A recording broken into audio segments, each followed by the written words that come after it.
This is Digivation Network. See you tomorrow, Papa. I am happy and I know I'm free. Now time for meeting. Any landlord when no show go pay fine. Make I go call her. House number 1. Present. Papa, they don't stop me too. House number 5. And they're angry that you're not here. Just put me on the window there so that I can see them and I can hear them. He's not around, so his house is sanctioned. Present. I carry data for head, I carry him for back. Correct data when no dey peme. Say I know they know me, say I know they see your landlord. Talk to me face to face. Explore without limits. Turn it up on MTN, the reliable data network. Driver, fire ahead.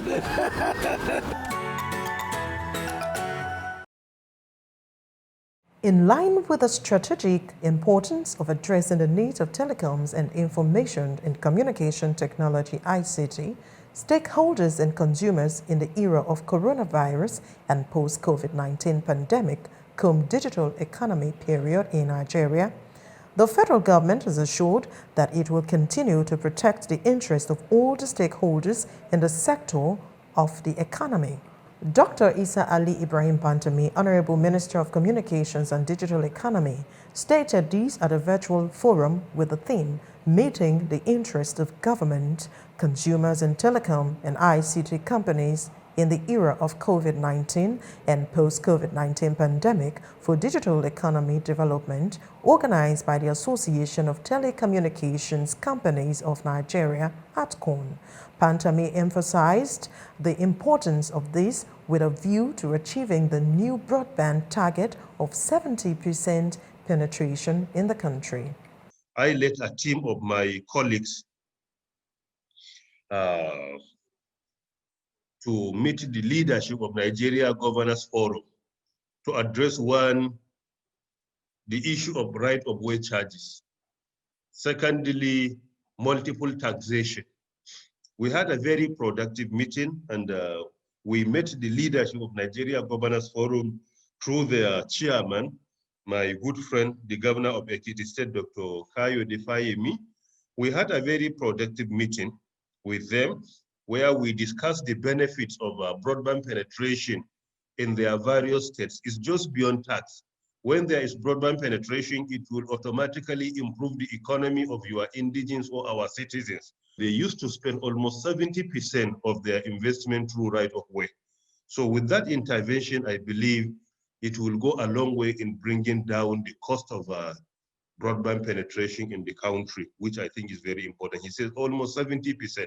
The minister disclosed that the government's interests are the same as consumers, and the regulatory authorities would continue to make concerted efforts at ensuring that the masses are protected, while measures are taken to address issues of reduction in the price of right-of-way for telecom and ICT firms, as well as tackle multiple taxation.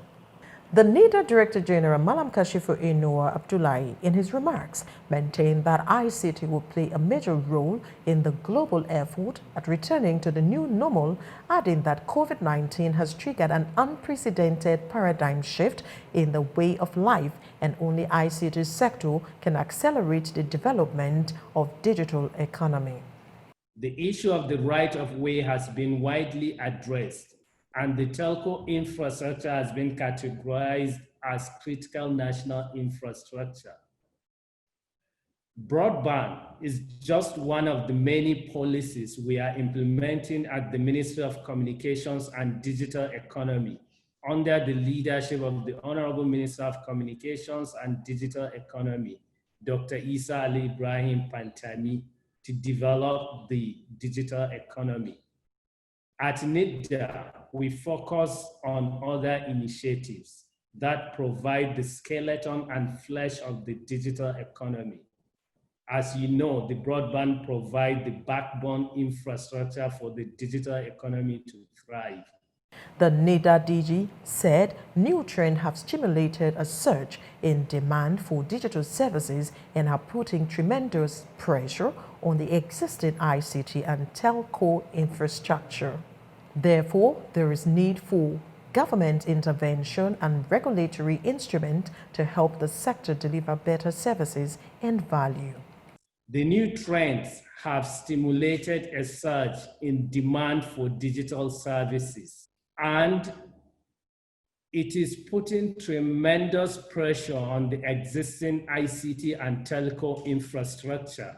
Therefore, there is a need for government intervention and regulatory instrument to help you, the sector players, come out of this pandemic stronger than you entered. When it comes to connectivity, Nigeria is a mobile-first market with almost 3/4 of about 100 million internet users consume digital services using smartphones. Having this in mind, broadband infrastructure is the most critical infrastructure we need as we are emerging from the pandemic.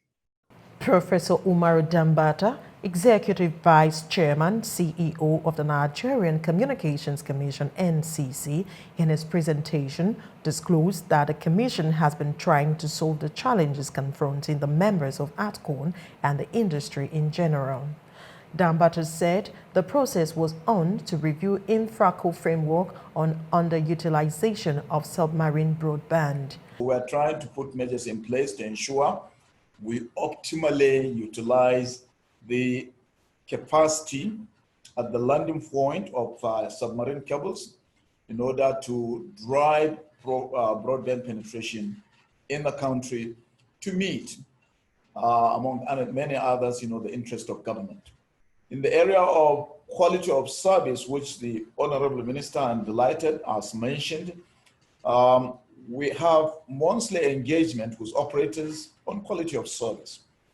There is a quarterly industry working groups on quality of service and short codes, and there's a monitoring of the 2G key performance indicators, KPIs. This we normally do every month. The president of ATCON, Olushola Teniola, said the objective of the forum is to identify various challenges the industry stakeholders are facing with the view of providing solutions to them. Welcome everyone to this very important ATCON secretarial virtual forum, which focuses on the need of telecom and ICT consumers in the era of COVID-19 and post-COVID-19 pandemic, calm digital economy era, with a view to meeting the new broadband target of 70%, with a theme meeting the interests of governments, consumers, and telecom and ICT companies in the era of COVID-19 and post-COVID-19 pandemic for digital economy development. Our objectives, and these are strategic, is that it's very important that this sectoral forum is to converge regulators' interests to ensure a competitive telecom market and fast-track development of the telecom and ICT industry, operators' interests, and an enabling environment for businesses and protection of investments in the sector. And of course, most importantly, the consumer's interests. That should be satisfied in terms of quality of service, affordability, access, and connectivity for the digital economy development. We see ourselves as extremely important stakeholders in realizing the broadband plan. We're excited at the efforts that have been made so far in terms of things like critical national infrastructure protection, which would solve a lot of the challenges we face today, vandalization. There are a couple of things that we would look forward to government doing a lot, power sector reforms, excited about the Siemens deal. We want to see how that will improve our sector. The minister also talked about collaboration and the EVC as well with the central bank. I think you've alluded to it already, Teniola, in terms of foreign exchange for us to be able to procure much needed investments and equipments into the country. So one of the things we need to do as an industry, working with the NCC, working with the minister, is to see how a large part of that fund, when it's fully available, goes towards the telecom sector. Because it's going to be very cheap funding, it's going to be long-term funding. In my opinion, the telecom and ICT sector should strive to have nothing less than 30% of that 15 trillion fund available to our sector, because that will help us put the infrastructure needed that will eliminate and enable the subscribers get the benefit they desired, which is higher quality of service at a reduced price. As one of the critical areas, telecom operators were actually given a free ride. You can at least go out and attend to your infrastructures. So that shows how serious government is with our industry. And of course, the era itself actually ushered in the usefulness of broadband facilities, because most people cannot go out, and then we all rely on the kind of measure, the kind of infrastructure that we're using today to actually communicate. And that means those infrastructure cannot fail. The Ministry of Communication and Digital Economy will have to do more with data to engage the states and local governments and try to create some stakeholders forum to discuss and try to help them understand why they need to adopt the digital economy policies and development. So because you find out that some states are in there and some states don't even know what you're talking. When you get to do some presentations on reasons why they should get involved, they don't know. So I would expect that government to government engagement, creating some team, moving around the states to do some enlightenment and create some forum talking to the states, just to give a clear understanding to some of these states on why they should adopt and key into the policy.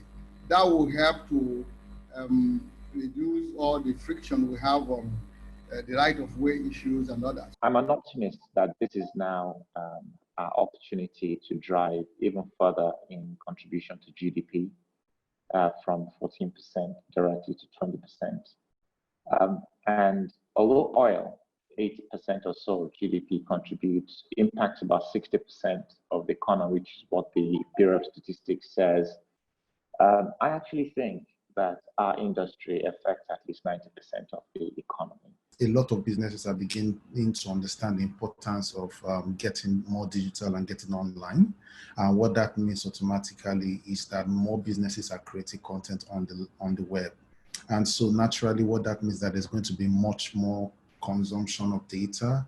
And I think that the biggest question for everybody here is where would that content, the increased content, where is it going to be hosted? Because at least if we're using statistics and the details that we have from past, we see that majority of content hosted by Nigerian businesses are hosted outside the country.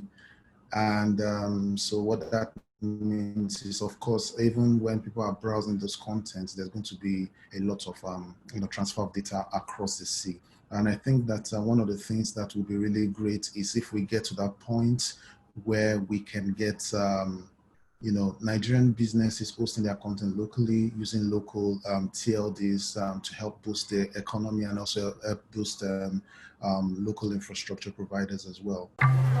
See you tomorrow, Papa. I am happy and I know I'm free. Now na time for meeting. Any landlord when no show go pay fine. Make I go call her. House number 1. Present. Papa, they don't stop me to know. House number 5. And they're angry that you're not here. Just put me on the window there so that I can see them and I can hear them. He's not around, so his house is sanctioned. Present. I carry data for head, I carry them for back. Correct data I know the payment. Say I know they know me, say I know they see your landlord. Talk to me face to face. Explore without limits. Turn it up on MTN, the reliable data network. Driver, fire ahead.